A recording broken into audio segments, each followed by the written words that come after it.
Sementara itu, pemirsa, Bawaslu Ogan Ilir mengingatkan kepada petugas PPK dan Panwascam dalam melakukan rekapitulasi untuk tetap selalu melakukan tugas sesuai dengan prosedur dan aturan yang berlaku.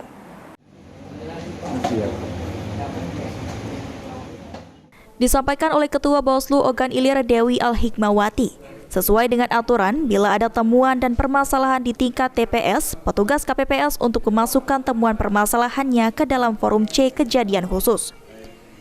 Namun bila temuan permasalahan tersebut ada di tingkat PPK, harus dimasukkan ke dalam forum D kejadian khusus dan akan dibahas di tingkat Kabupaten Ogan Ilir. Mekanisme penyelesaian temuan-temuan dan permasalahan tersebut menurut Dewi akan dilakukan sesuai dengan PKPU nomor 5 tahun 2024. Bawaslu Ogan Ilir mengatakan petugas PPK dan Panwascam jangan terburu-buru untuk menyelesaikan rekapitulasi yang masih ada dan tetap menjaga kesehatan selama melakukan proses penyelesaian rekapitulasi kecamatan. Ditemukan di dalam terkait di TPS kan, ini harus dituangkan di dalam cek kejadian khusus. Nah, cek kejadian khusus ini ada sifatnya kejadian khusus ataupun keberatan.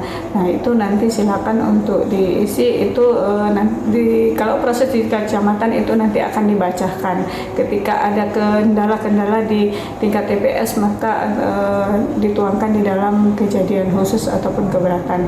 Nanti di tingkat kecamatan itu akan dibacakan ataupun yang sudah diselesaikan tingkat TPS ataupun belum diselesaikan di tingkat TPS nanti akan dibacakan di tingkat kecamatan. Dan kalaupun nanti di dalam rekapitulasi di tingkat kecamatan ada kejadian khusus atau terkait dengan hal-hal itu nanti akan dituangkan di dalam D kejadian khusus di tingkat rekapitulasi kecamatan. Sampai dengan berita ini diturunkan, sisa 6 kecamatan lagi di Kabupaten Ogan Ilir rekapitulasi atau penghitungan di tingkat PPK atau kecamatan. Ahmad Romawi, PAL TV.